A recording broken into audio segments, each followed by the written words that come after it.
If you've ever wanted to learn how to flip real estate, this is the video you guys need to watch. I'm gonna share with you guys and break down everything that we did on this property in Scottsdale, Arizona. This is a 1960s build house that was completely vintage. I'm gonna show you guys exactly what happened, what went wrong, what went great, things that I've learned, and also some tips that are gonna walk away and exactly on how you guys can flip a house. And if you guys stay to the end, I'm gonna give you guys a bonus on a spreadsheet that I'm gonna share on how exactly I run the numbers on a house like this, so that way you guys can make sure you're always making a profit while you're flipping. So the first thing that you guys need to do is find a good deal. If you don't have a good deal, you can't make any money. And so one of the biggest things that I started learning, and so many people talk about in real estate, is that you make money off of the buy. And most people, it kind of has a hard time wrapping their head around that. You make money off the buy. What does that mean? Well, in order to make money on a fix and flip, you have to buy it correctly. So if you don't buy the property correctly, you can actually end up losing money, which I've had that pain and suffering of selling a deal, doing all the work and making no money, and actually having to pay out money at the closing table, which is not a fun thing to do. So when you guys start looking for properties, right, there's multiple ways to look for them. You could look for them on the MLS, right, which is the multiple listing service. You can find them from wholesalers, or you can go direct to seller and you can try to advertise directly to sellers and say, hey, would you rather sell your house quickly to me? I'm an end buyer, I'm looking to buy properties cash. Or would you rather pay all the fees and go through a real estate agent? So this deal specifically was on the MLS. A wholesaler originally locked it up way too high. I looked at the property through the wholesaler, said, hey, I'm just way off on this price. Here's the number I need to be at. And then basically they weren't able to get the job done. It then went back on the MLS with the agent that was listed. We sent that same offer back to the agent. They ended up accepting the offer. I don't usually love doing that, but in this specific example, this house was just sitting for so long. I saw opportunity that it needed to be renovated, but they also didn't account for a lot of the things. Like I had to replace all the sewers and a couple other things I'll dive into. And so essentially the deal just didn't work the first time, and then the second time it came back around, it got a little bit better. So at the end of the day, when you look at a deal, it has to make sense and the numbers have to pencil. Don't be afraid to walk away from a deal if it doesn't. And that's exactly what I did at the first. I walked away, the numbers didn't make sense, and I moved on. So that's the first thing you guys have to start doing, is finding good deals that make sense. My rule of thumb that I'm typically buying right now in my market, this is different market to market, is I'm buying about 80% of whatever the ARV is, the after repaired value, minus repairs. And that's what I'm typically seeing in the marketplace that gets me deals. Obviously, if I can get them even deeper than that, it obviously makes my life and my profit a lot more better. But at the end of the day, I can still make a very healthy margin at about 80% of the ARV minus repairs. I also live in Phoenix, Arizona. It's a very competitive market. Also too, we have a lot of deals that sell every single month and a lot of inventory. So I'm also competing against a lot of other places, and we have a very good demand right now in the current market.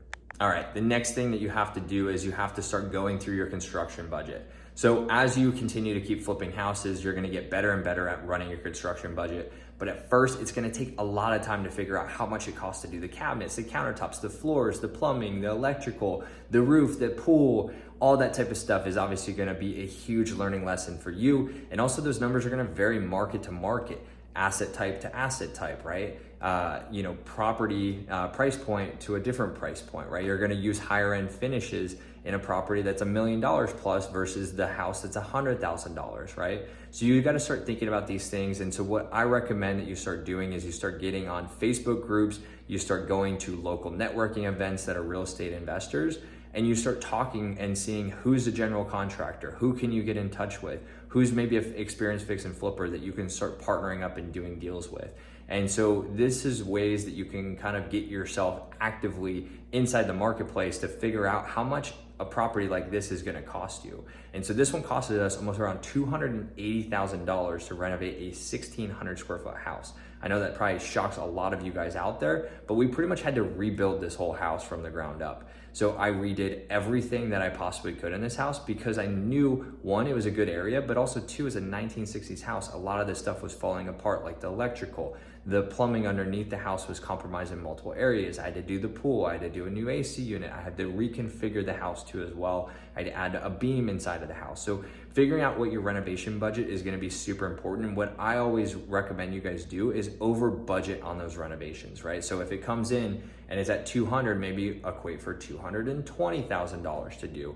And so these are some of the simple things that you guys are gonna have to figure out. And it's gonna be a learning lesson for you when you first start flipping houses. But I promise you, if you can figure this out and you can find yourself a really good GC, these are gonna help you to do some amazing things with them and also build them up so they can start doing multiple properties with you. And so at the time right now of this recording, I have 4 other properties that my contractor is working on with me. So it's just not a one-off gig with him that he's doing a house for, Kyle, and he lives in the house and he's not ever gonna use me again for 10 or whatever years down the road. I'm always using him. So we're buying multiple properties. And so that's my value pitch is, hey, we're gonna do multiple of these together. So obviously I would like some form of a discount. So that way you can make some money, I can make some money, and we can continue doing multiple of these at a time. And so one of the pro tips that you guys need to avoid, because I've lost money from contractors as well. I love my contractor I have today that did this property. He's an amazing dude, but there are some contractors out there that will try to actually steal from you. And so what I had happen was that this guy said he was gonna do work for me on a previous property, not this one that I'm standing in, and basically stole $30,000 from me. And the biggest thing, the learning lesson I want you guys to take away from this is don't send your contractor money if you have not verified work. And that's exactly what I ended up doing. So I end up basically just sending money. I got a little bit busy. I had all the other things going on. I didn't go out to the house and basically nothing was done. And I was like looking around, I was like, I just paid him $30,000. Where's all this work that he said he was working on? And you always verify before paying anyone. This is a big learning lesson that I hear a lot of people in the space have. I ended up having to pay it the hard way to learn. I knew that because I heard someone else say it in a video and I didn't implement it. So I promise you guys, someone will take advantage of you at some point in time. Make sure that you're aware of it and make sure you're always verifying that the work has been done. So one of the next things that you're gonna have to start doing is getting connected with hard money lenders. And so what I typically do is I don't put all my own cash into a deal like this. I usually go get money from a private lender. And so that capital partner is gonna put up usually about 80 to 90% of the purchase price for me and potentially will also fund renovations. And so one of the cool parts about this is if you start building good relationships with them and you start doing good deals, they obviously trust you more and more, which maybe you can get up to that 90 to even maybe 100% in some situations where your lender will actually fund 100% of your deal. If you're brand new, you're not gonna get 100% funding. Don't let anyone tell you you're gonna get 100% funding unless you find the deal of the century, right? Which is like you're stealing the house, you're basically buying this thing. There's no way that you could lose money on this deal. And that's probably one of the few ways that you'll ever end up getting 100% funding on a deal when you're brand new.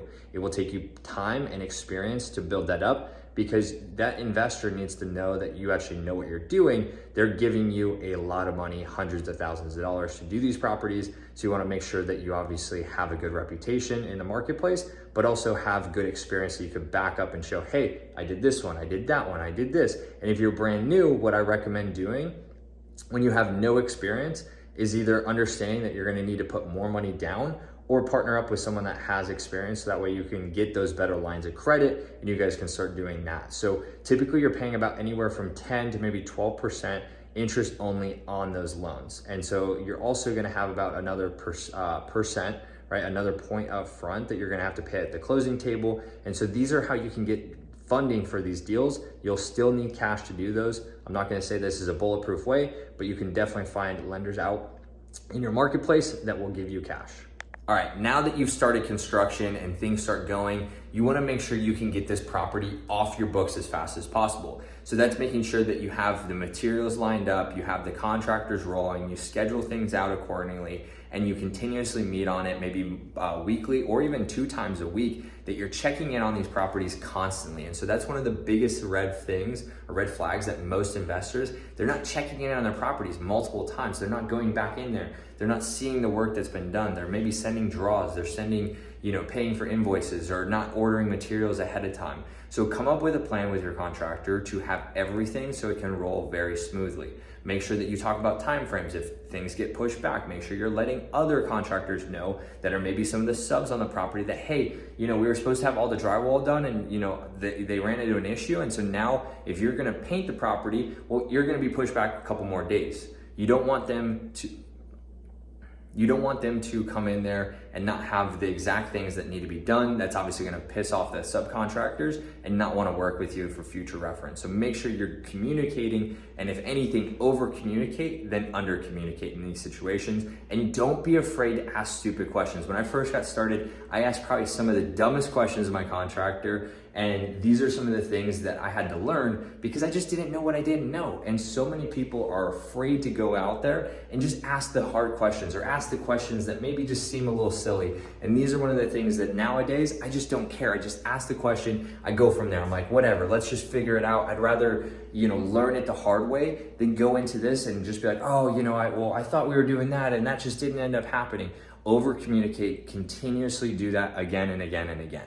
All right, so now you maybe have the property almost done, completely renovated. Maybe it even looks like it is today. The next thing you guys have to start doing is then hiring a real estate agent to get this sold, or being a real estate agent yourself. There's a lot of flippers I know that list their own fix and flips. I go back and forth. Personally, I'm not a licensed real estate agent. I wanted nothing to do with the resale of these houses. I wanted to just be on the investment side. And there's a couple reasons why I did that. And one of the first reasons was liability, right? So if I'm obviously the licensed agent, I'm also the owner of the house, I obviously have a conflict of interest. I also know a lot of things about the property. And so what I wanted to do was segment myself, give myself a little bit of space, right? And so I end up hiring real estate agents. I pay them to do their job so that way they can go sell this property for me and I can go focus on other acquisitions. I also do multiple of these every single year, right? Which also incentivizes them to want to get my business for a discounted price, just like the contractor. So if I'm giving them multiple properties every single year that they can go list, your average real estate agent, about 70% of them, I think, didn't even do one deal. So if I'm offering one of them to do multiple deals with me every single year, that's probably one of the best clients they'll ever have. Plus they get a gorgeous project that I'm doing. So now you have a really good real estate agent that's pitching your deals. They're focused only on selling the asset versus you, that you're running the construction, you're worrying about listing the house, you're worrying about buying new properties. That just doesn't sound fun. I'd rather have good people that help me at every point of the job. And that's exactly on why your contractor will even hire subcontractors, right? It's because they might not be the best at drywall. They might not be the best at flooring. They might not be the best at cabinetry, but they are the best at certain things. And that's what you need to figure out. What are you the best at? And if that's finding better deals, go spend your time doing that. That's exactly what my time is focused on, and also raising capital. Because it gets to a certain point, if I'm doing 10 of these every single year or 20 of these, well, there's a lot of capital that's required to flip these houses. So I either need to, one, make more money, which is always an option, which I'm always focused on by flipping more houses, but also two, I need to raise more money for these deals. And so I put in private lenders into these deals to help me to fund these properties. So I obviously have my hard money, but I also go raise money from people that want to learn how to fix and flip and want to get involved in a property, but not necessarily have all the cash to do it themselves. Maybe they have $50,000, $100,000, $200,000 that they're looking to deploy into a property like this, and they'd rather trust someone with me, learn the process, be with me, do the deal alongside of me, versus going, hey, good luck, go learn it yourself, go watch the YouTube video and have a great day.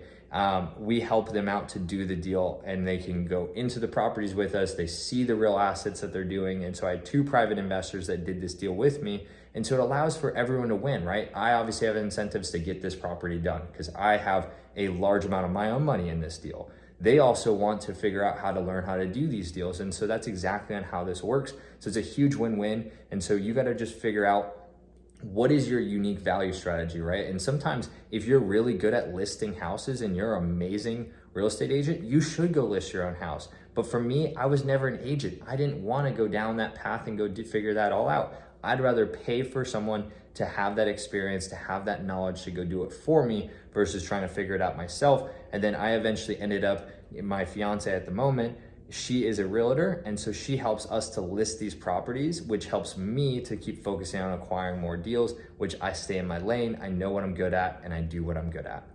All right, the last thing, once you're on the market actually, you need to start getting some showings and hopefully some offers coming in soon, because the quicker you can get this off your books, you're saving money because essentially you have a hard money payment that you have to pay every single month. And it doesn't matter if you're brand new to this business and you're used to your own cash, it's better to be out of a deal than to wait in this deal forever and ever and ever. Plus, if the deal still is on the market and you're just not getting any showings at all, you're overpriced. So that's one of my weekly things. If I'm getting no showings on the property, I know I'm overpriced and I need to adjust accordingly. I need to drop the price. I'm gonna do whatever I can, and I'm also gonna focus on marketing with that real estate agent to make sure we're doing the right things. We're doing open houses. We're pushing it out to potential buyers, other real estate agents that potentially could have a buyer for this property. And so what I always figure out is, how do I get this thing off my books as fast as possible without obviously just taking a complete discount on it either. That's not my goal. I want to try to sell these for as much money as I possibly can, and also buy them at the very lowest so that I possibly can and fix them up for the lowest. But I also want to make sure I'm doing quality work, because what happens obviously after you get an offer accepted, they're going to do a full-on inspection report of this property, and they're going to pick out all the missing things and all the things that are wrong. Like, that's what the inspector job is to do, right? And so my job is to figure out how to make sure that I can prevent all those issues from going on, right? So one is doing a good quality job on the front side to make sure that if I see something that's kind of messed up, that I actually fix it. And I don't just like glaze over it. I'm like, yeah, just forget it. Just go on to the next thing, and just like, don't do that, right? So being proactive is obviously great, but also when things are happening inside that process, remember, not everyone is doing the construction like you are day in and day out. Them to do some of the simplest things could be a huge deterrent of why they want to buy your house. So if you get a Binzer report, which is what it's called here in Arizona, an inspection list that the buyer would like you to take care of, a lot of the times, as long as it's reasonable, I'm taking care of it and I'm going right in there. So that way I can get this house off the books and move into the next property, guys. This is so important to me, is I want to move on to the next one and the next one and the next one. And so as you guys continue to do this, you guys are going to learn from every fix and flip. Nothing's going to be perfect. And every single time I do another deal, it gets me more excited for the next one and the next one and the next one. So I hope you guys got a lot of value out of this video. If you guys have stayed around to this point, what I want to give you guys is send me an email at kyle@basilholdings.com. I'm going to give you guys my free fix and flip calculator. It's going to run through everything that you guys need to know about how to flip a house, what are the costs associated to it, how to estimate your rehab budget, so that way you guys can figure out exactly on how to fix and flip houses and do it yourself. And if you guys have any questions, send me an email, comment on the video, like it, share it with some friends. I really appreciate you guys for watching, and I'll see you soon.